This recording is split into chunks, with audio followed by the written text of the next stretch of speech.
Həmçinin baxın, eğer düşünsək, her gün ve her gece kıldığımız 5 vaxt namaz bizim için dünyanın en büyük nimetlerinden biridir.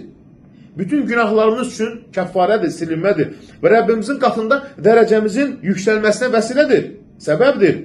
Sonra bu namaz ağrılarımızın dermanı, dərdlərimizin devasıdır.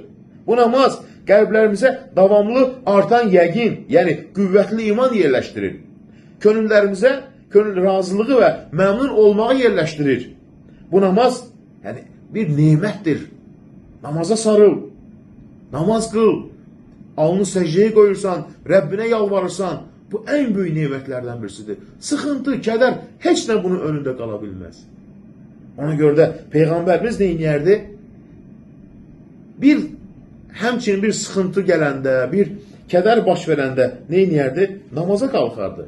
Hatta Bilal'a ne diyerdi? Ey Bilal, kalk kalk, yani ezan ver, erihne bir salat, namazla rahatlık tapar.